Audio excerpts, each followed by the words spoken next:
എല്ലാ കൂട്ടുകാർക്കും പുതിയൊരു വീഡിയോയിലേക്ക് സ്വാഗതം. ഇന്ന് ക്രാഫ്റ്റോ ബോട്ടിലാട്ടോ ഒന്നുമായിട്ടല്ല ഞാൻ വന്നിരിക്കുന്നത്. ഒരു ക്രാഫ്റ്റ് ചെയ്യുന്നതിന് മുമ്പ് ഈ ബോട്ടിലൊന്ന് തയ്യാറാക്കുക എന്നുള്ളത് ചില സമയത്തെങ്കിലും ഒരല്പം ശ്രമകരമായ ജോലിയായിരിക്കും. ഞാൻ എങ്ങനെയാണ് ഒരു ബോട്ടിൽ ക്രാഫ്റ്റിനായി തയ്യാറാക്കുന്നതെന്നാണ് ഈ വീഡിയോയിലൂടെ കാണിച്ചു തരുന്നത്. അപ്പോൾ നമുക്ക് വീഡിയോയിലേക്ക് കിടക്കാം.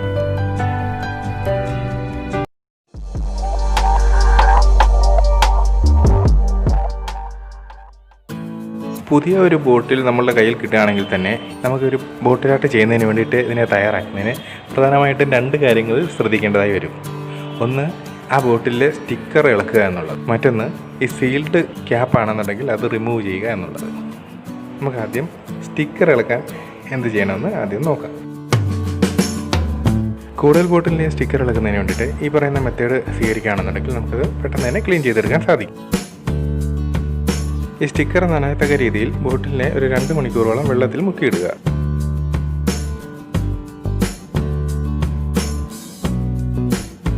ഞാൻ നേരത്തെ വെള്ളത്തിലിട്ട് വെച്ചിരുന്ന ഒരു ബോട്ടിലാണിത്. സ്റ്റിക്കർ കുറച്ച് ഭാഗമൊക്കെ ആൾറെഡി ഇളകി പോയിട്ടുണ്ട്. ഇനി നമുക്ക് കൈ കൊണ്ട് ചെറുതായിട്ട് ഇങ്ങനെ ഒന്ന് റബ്ബ് ചെയ്താൽ തന്നെ ബാക്കി സ്റ്റിക്കറും കൂടെ ഇളകി പോരുന്നതായിരിക്കും. ഇത് നന്നായിട്ടങ്ങ് നനഞ്ഞതുകൊണ്ട് ഒന്നായിട്ട് ഇളക്കിയെടുക്കാൻ പറ്റുന്നില്ല. പേപ്പർ കീറി പോവുകയാണ്. അല്ലാതെ തന്നെ റബ്ബ് ചെയ്ത് വലിച്ചെടുക്കാം. അതായത് ഇപ്പോൾ നന്നായിട്ട് ഇളകി ബോട്ടിൽ നല്ല ക്ലീനായി കിട്ടിയിട്ടുണ്ട്.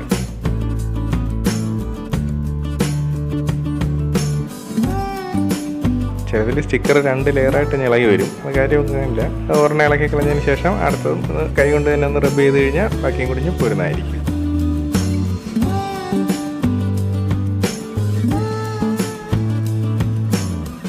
ഇതൊരുപാട് പഴയ ബോട്ടിലാണ്.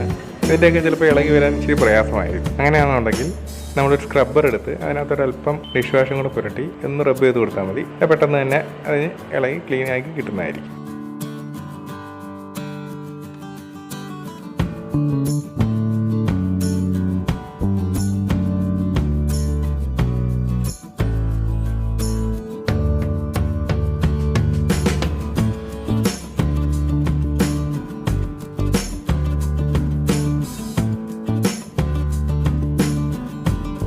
ഇപ്പോൾ കണ്ടോ, നല്ല വൃത്തിയായിട്ടുണ്ട്. ഈ സ്റ്റിക്കർ കളയാൻ കുറച്ച് പ്രയാസമുള്ളതാണ്. നമുക്ക് സ്ക്രബ്ബർ കൊണ്ട് 1 മിനിറ്റ് കൊണ്ട് തന്നെ ഇത് ക്ലീൻ ആക്കി എടുക്കാം. ഒരു കാര്യം ശ്രദ്ധിക്കണം, ഈ സ്ക്രബ്ബർ ഉപയോഗിക്കുന്നുണ്ടെങ്കിൽ പോലും നമ്മൾ കുറേ നേരം ഈ ബോട്ടിലുകളൊക്കെ വെള്ളത്തിൽ മുക്കിയിട്ടതിന് ശേഷം തന്നെ വേണം സ്ക്രബ് ചെയ്യാൻ.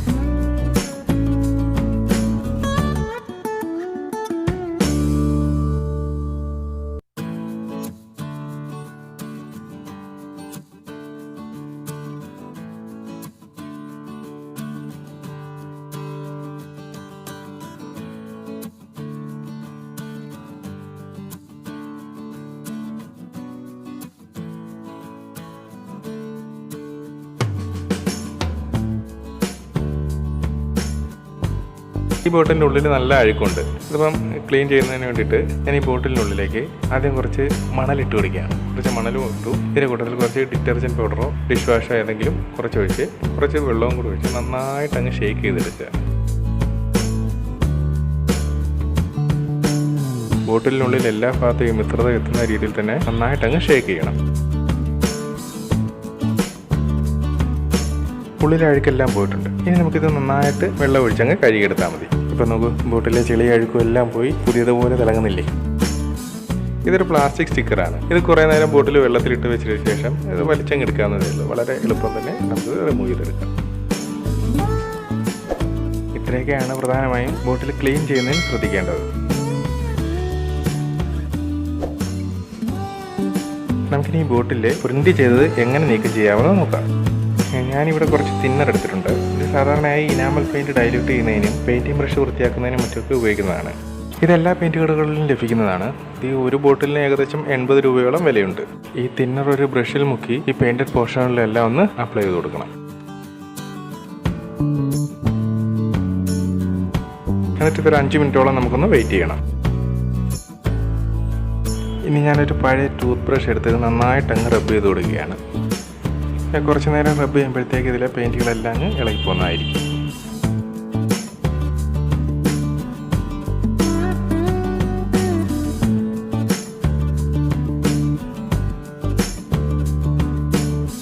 ഇനി ഇതൊരു ഉണങ്ങിയ കോട്ടൺ തുണി എടുത്ത് നന്നായിട്ട് അങ്ങ് തുടച്ചു കൊടുക്കുക. അപ്പോൾ ഇതിൽ പെയിൻ്റ് എല്ലാം പോയി നല്ല ക്ലിയർ ആയിട്ടുണ്ട്.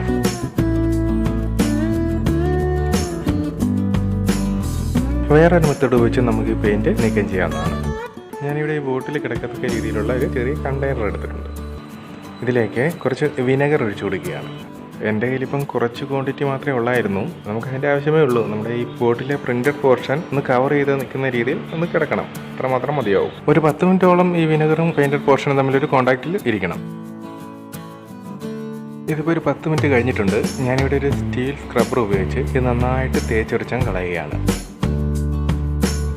ഈ തിന്നർ ഉപയോഗിച്ച് ചെയ്യുന്നത് വെച്ച് നോക്കുമ്പോൾ ഇതായിരിക്കും കുറച്ചുകൂടി ലാഭകരം. മാത്രമല്ല ഇത് എല്ലാ വീടിൻ്റെ അടുക്കളയിൽ കാണാൻ സാധ്യതയുള്ള ഒരു വസ്തുവാണല്ലോ. അതായത് ഇപ്പോൾ എല്ലാ പെയിൻറ്റും പോയി നല്ല വൃത്തിയായിട്ടുണ്ട്. ഈ നോസിലില്ലാത്ത ബോട്ടിലുകളുടെ ക്യാപ്പ് സീൽ ചെയ്യുന്നതിന് നെക്കിന് ചുറ്റുമായിട്ടൊരു വളയമുണ്ട്. ഇത് വളരെ പെട്ടെന്ന് തന്നെ നമുക്ക് നീക്കം ചെയ്യാവുന്നേ ഉള്ളൂ. ഒരു കത്തി ഉപയോഗിച്ച് ഇതിനിടയിലേക്ക് കയറ്റി താഴേക്കൊന്ന് കറക്കി കൊടുത്താൽ തന്നെ ഇതിന് കീറിപ്പോരും. അധികം കട്ടിയില്ലാത്ത അലൂമിനിയം ഷീറ്റ് കൊണ്ടാണ് ഇത് നിർമ്മിച്ചിരിക്കുന്നത്.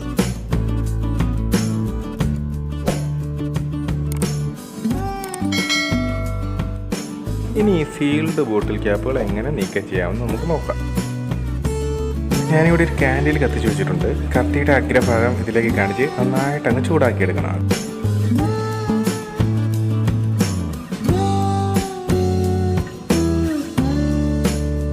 ഈ കത്തി നന്നായിട്ടൊന്ന് ചൂടായതിന് ശേഷം ആ ബ്ലൂ പോർഷനിലേക്ക് ചെറുതായിട്ടൊന്ന് വരച്ചു കൊടുത്താൽ മതിയാവും. ഈ കത്തി നന്നായി ചൂടായി നിൽക്കുന്നതുകൊണ്ട് വളരെ പെട്ടെന്ന് തന്നെ അതങ്ങ് കട്ടായിക്കോളും. വളരെ വേഗം ഇളകിയിട്ടുണ്ട്. ഇതിൻ്റെ ഈ നോസിലിൻ്റെ പോർഷൻ കൈ കൊണ്ട് തന്നെ നമുക്ക് ഇനി ഇളക്കിയെടുക്കാവുന്നതേ ഉള്ളൂ. 2-3 മിനിറ്റ് കൊണ്ട് തന്നെ നമുക്കിത് ചെയ്തെടുക്കാവുന്നതേ ഉള്ളൂ. ഇനി നമുക്ക് വേറൊരു ബോട്ടിലും കൂടെ ഇതൊന്ന് ചെയ്ത് നോക്കാം.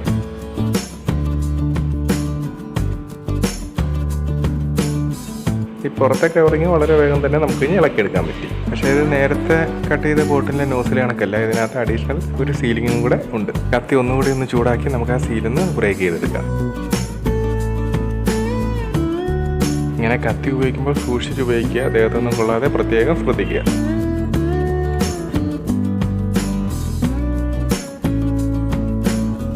ഇത് ഇപ്പം നമുക്ക് ഇളക്കിയെടുക്കാൻ പറ്റി. ഇനി വേറൊരു രീതിയിലും ഈ സീൽഡ് ക്യാപ്പ് നമുക്ക് റിമൂവ് ചെയ്യാവുന്നതാണ്. ഈ ബോട്ടിൽ കുത്തനെ പിടിച്ച ഏതെങ്കിലും പ്രതലത്തിൽ അമർത്തിക്കൊണ്ട് ഈ പുറത്തെ സീലിംഗ് കത്തി ഉപയോഗിച്ച് അങ്ങ് കട്ട് ചെയ്ത് കൊടുത്താൽ മതിയാവും. ഇങ്ങനെ കട്ട് ചെയ്യാൻ നമുക്ക് കുറച്ച് കൂടുതൽ ബലം പ്രയോഗിക്കണമെന്ന് മാത്രം. അതായത് ഇപ്പോൾ നന്നായിട്ട് ഇളകി പോരുന്നിട്ടുണ്ട്. പിന്നീട് എപ്പോഴെങ്കിലും എന്തെങ്കിലും ക്രാഫ്റ്റ് ചെയ്യുന്നതിന് വേണ്ടിയിട്ട് ഈ ഞാൻ ബോട്ടിൽ ക്യാപ്പിലെ നോസിലുകളെല്ലാം സൂക്ഷിച്ചു വെച്ചിട്ടുണ്ട്. അതുപോലെ അഡീഷണലായി കിട്ടിയ മറ്റൊരു ഐറ്റമാണ് ഈ ബോട്ടിൽ നോസിലുള്ളിലിരുന്ന ഗ്ലാസിൻ്റെ ഗോലികൾ.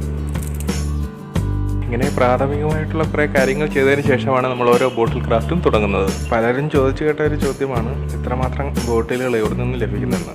നമ്മൾ ബോട്ടിൽ കാണുന്നിടത്തു നിന്നൊക്കെ കളക്ട് ചെയ്യുന്നുണ്ട്. അതുകൂടാതെ ഈ ക്രാഫ്റ്റ് ചെയ്യുന്നതെന്ന് കണ്ട് നമ്മുടെ ഒരുപാട് ഫ്രണ്ട്സുകളും റിലേറ്റീവ്സും ഒക്കെ ബോട്ടിൽ നൽകുന്നുണ്ട്.